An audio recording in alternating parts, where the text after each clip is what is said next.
Hi, welcome back. So now we're going to talk a little bit about weighable analysis, which is a very common way of doing reliability analysis in sort of the practical world. So the weighable distribution is a continuous probability distribution that may take 2 or 3 parameters. We're only going to discuss the 2-parameter version in this lecture. And the 2-parameter weighable can be used to model increasing, decreasing, or constant failure rates. The weighable distribution is a very important distribution in reliability analysis, and partly because of its properties that I mentioned before. And it's worth noticing that the exponential distribution is a subgroup of the weighable distribution, and that's the one with the constant failure rate. So now I'm going to talk about time to first failure, which is a quite important concept in the world of weighable analysis. I'm going to mention time quite often when we talk about this, and time may be actual time, but it could also be any measure of used life. But I'm gonna refer to it as time. When carrying out weighable analysis, there are some interpretations that are valid that must be fulfilled in order for the mathematics to hold, basically. So the first interpretation is, and the most common one, is that time to failure is for a non-repairable component. That means when the component fails, you replace the entire component with a new one, basically resetting the age to 0 then. It could also mean that we are trying to model the time to the first failure of a repairable component.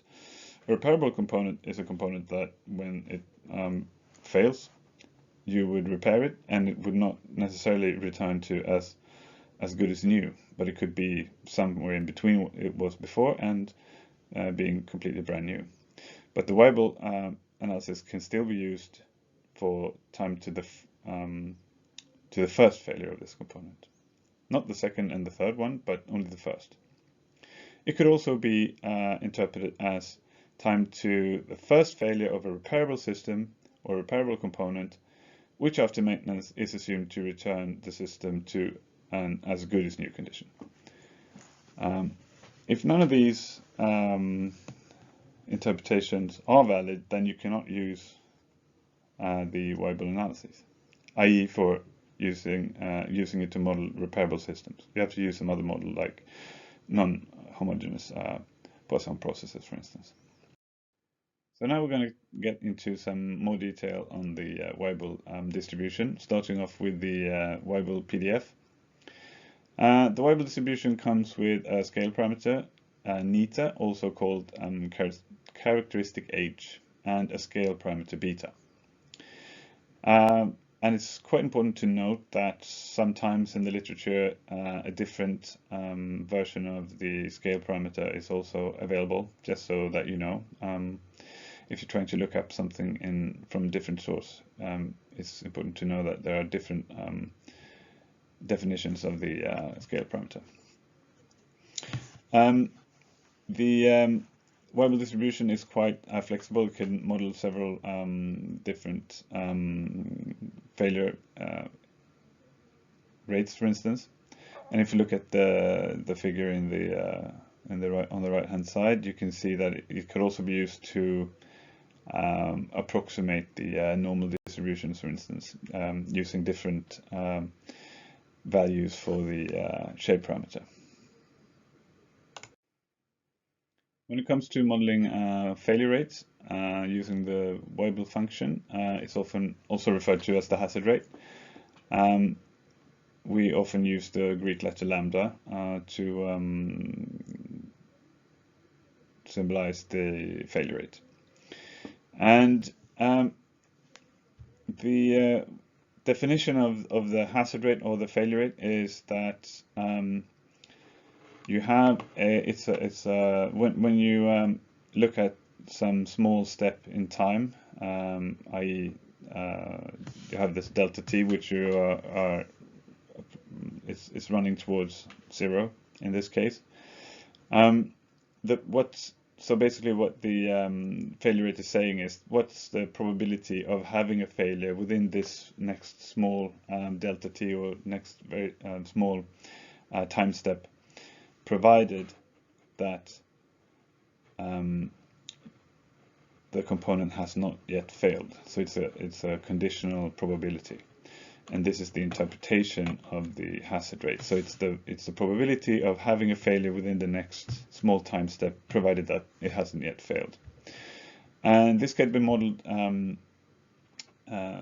changing the shape parameter. You can get, as I mentioned early in this lecture, that you can get different, completely different behavior. So if you have a beta or a shape parameter that's smaller than 1, you'll get a decreasing failure rate. This means that for every small step in time, for every delta t, you will actually get an improvement, i.e. a lower probability of having a failure within the next time step.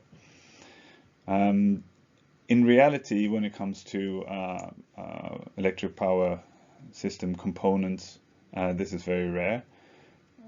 It's not even something that you would come across, I think, throughout a career.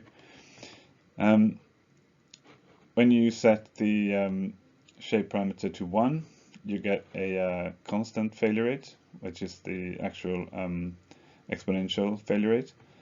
That means that if there's no point in making any preventive maintenance, because the probability of having a failure, i.e. if you want to do preventive maintenance and maybe set the age back a little bit, you're going to have the exact same probability of failure as you did before. So you cannot prevent any failures using preventive maintenance. In general, obviously there are some interpretations when you can. But what we are trying to find, I guess, is having a shape parameter that's larger than 1. If you have a shape parameter larger than 2, you will get this sort of very rapidly increasing failure rate. So if you have that, you can easily see that it makes sense to have some preventive maintenance early on, setting the age back to an earlier stage, and then you would have a lower probability of failure in the next time step. The next function we're going to look at is the Weibull CDF, or the cumulative distribution function. That is basically expressing the probability that a component has failed by a given time t. And that's commonly denoted by f of t. So that's capital F of t. And then we have sort of the mirror image of that, which is the Weibull reliability function. That's also known as the survival function for the Weibull distribution, and that expresses the probability that a component has not failed up to a given time t. So it's basically the opposite, as we can see here in the formula as well. It's the opposite of the CDF, and the reliability function is commonly denoted by R of t, capital R there. And if we can see, if we have this shape parameter larger than, well, in this case 3, it was the same as for the quite rapidly increasing failure rate. We can see that we start off with a probability of the probability that component hasn't failed at time 0 is 1, because it's not failed, and then the probability decreases quite rapidly because it has this large shape parameter. So, using carrying out Weibull analysis, we want to estimate our Weibull parameters. That's basically what we being the first step of our analysis. So starting from the cumulative density function, we can isolate the reliability function and prepare for a transformation to make it linear, which is what is our goal is. when trying to use the Weibull paper. So we take the natural logarithm twice and we get a linear form. So if we consider this to be y and this part to be x, we can see that this is basically a linear equation. And this allows us to estimate parameters graphically using a straight line, because they will form a straight line if they are belonging or coming from a Weibull distribution. So estimating parameters using a Weibull paper, first you do is that you plot the double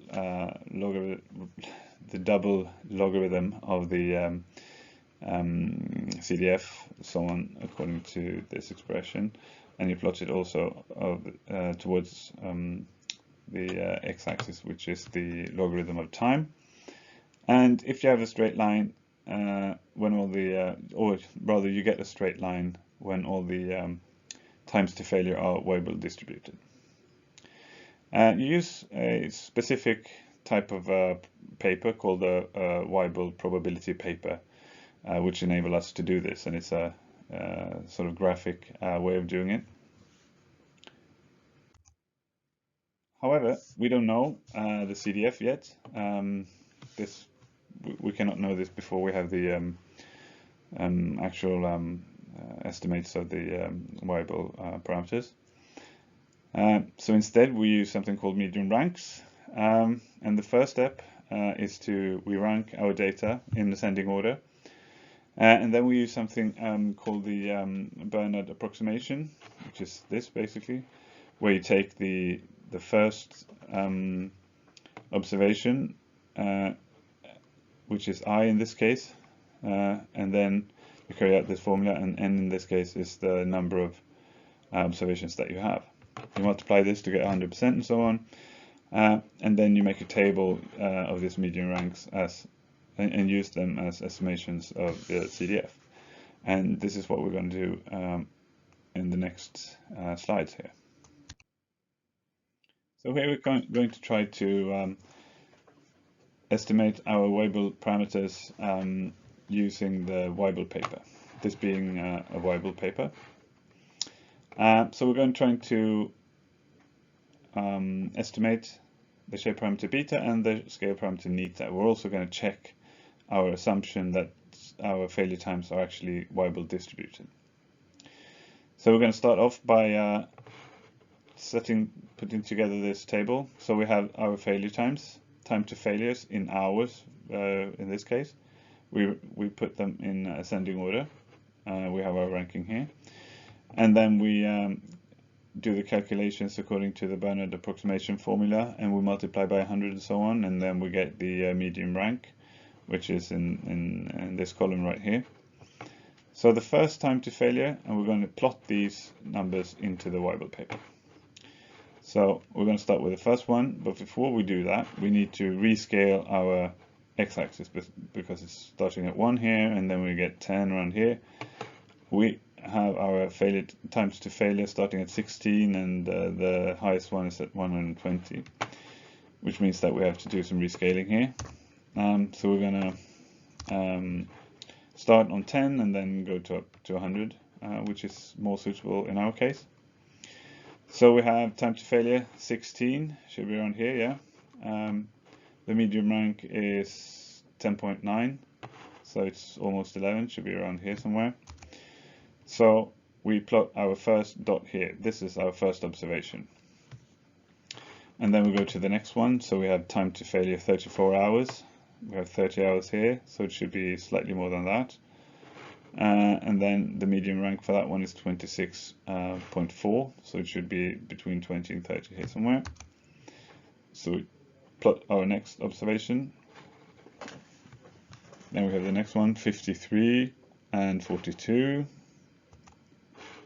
We have 75 and 57 and 93, should be around here.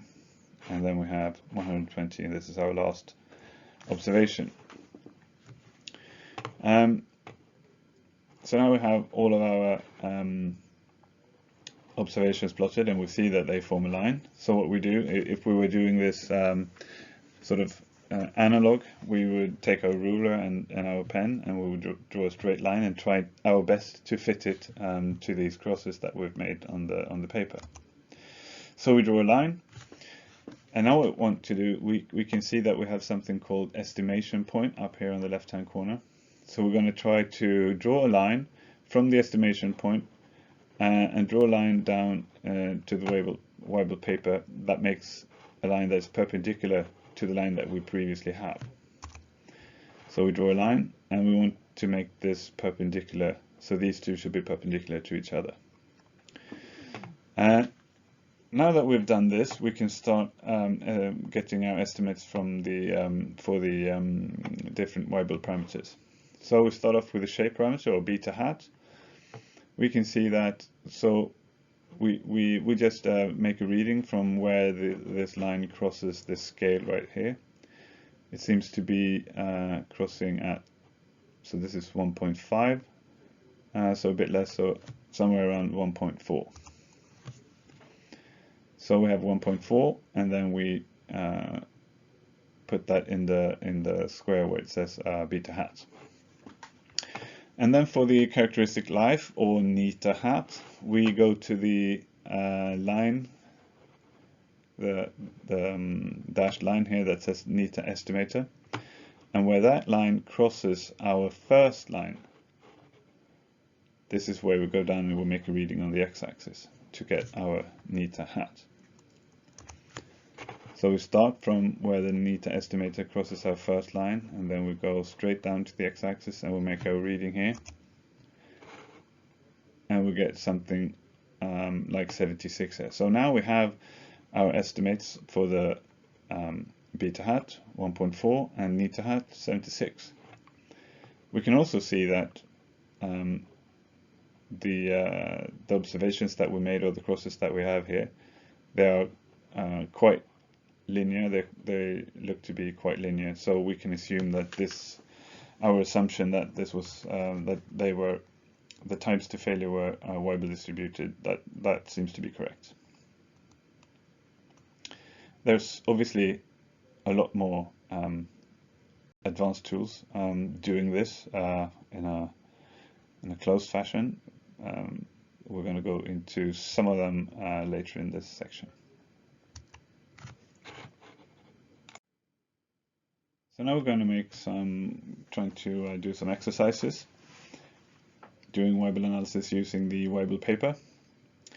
So we have a table here from an asset registry from some distribution system. It's a population of high voltage switchgear in substations that we want to analyze. And we assume that the switchgear is replaced after it has failed, and that no censoring exists during the studied time period, so it's a very simple case. So we want to estimate the shape parameter beta and the scale parameter neta. We also want to suggest a suitable maintenance strategy for this. So we can see that our table has many columns. We have a nominal voltage. We have a voltage of 24 kilovolts, 12 kilovolts, we have 10, 0, and so on. So it seems to be some problems with the data quality, let's say. We have manufacturers. We have year of manufacturing. That seems to be okay.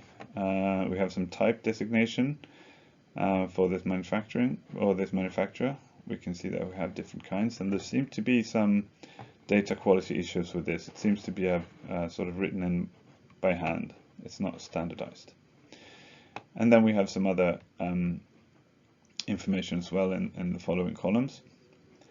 And this column we have calculated ourselves, or rather this is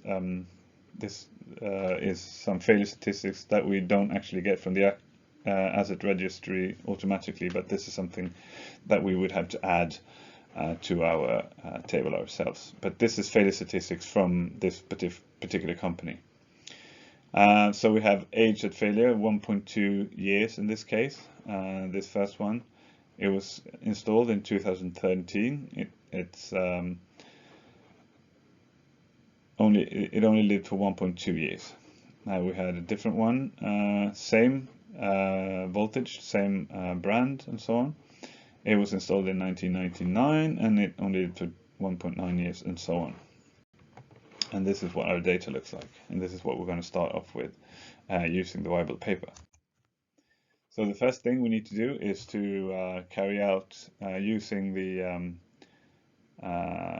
Bernal approximation formula and so on to make the median ranks.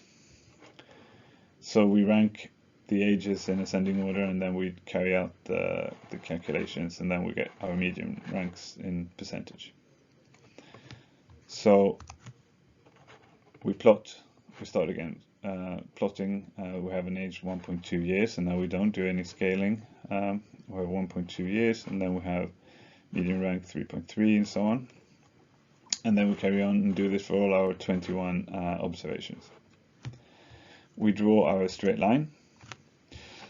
And then we look at this and we say, okay, if they follow a straight line, we can assume that this is that these are the times to failure are Weibull distributed. We see that there is some other shape here, but for now we're gonna be happy with this and say that okay, it's straight enough for us to reasonably think that this is that these are Weibull distributed.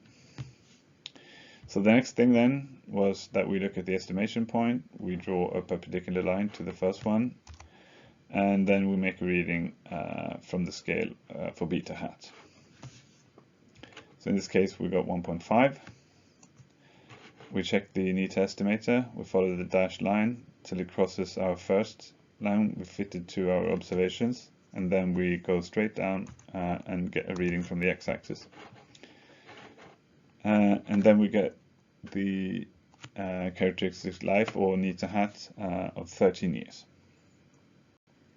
So now we have our shape parameter and our scale parameter. So using them, we can plot our hazard rate or the failure rate according to the formulas that we looked at earlier. We can see that the shape parameter is larger than 1, meaning that we have an increased failure rate. But it's not higher than 2, which means that we don't get this very sharp increase, but we have a sort of more moderate increase. So what is our conclusion regarding the maintenance then? Well, we can see that we have an increasing failure rate, which says to us that, well, it makes sense to have preventive or to carry out preventive maintenance in this case. But we have an alternate solution in this case, because we noticed in the beginning that all the observations didn't fit perfectly to the straight line, meaning this often means that we have what's called a mixed Weibull, where we have 2 or more populations put into one. So after we have done some trials and errors, let's say, or we can have also consulted with some experts or something like that. But for some reason we have gotten to our interest focused on this type designation NAL or NALF. They seem to be having a higher failure rate than the others. So we're going to divide these two into 2 separate populations and we're going to try again and see what happens. So we plot our 2 populations, and then so rather than having 1, we're going to make 2 lines. So 1 line fitted to the black observations, and 1 line fitted to the red observations. We're going to do all of our estimations and make the readings and everything from the paper.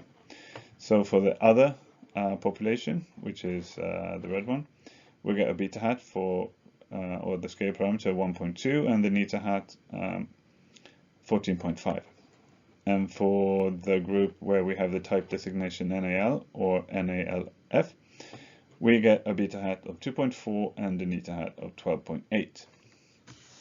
So if we look at this, we plot the failure rate from the estimated Weibull parameters. We can see that the other group, which didn't use the NAL or NALF, Type designations is the red one.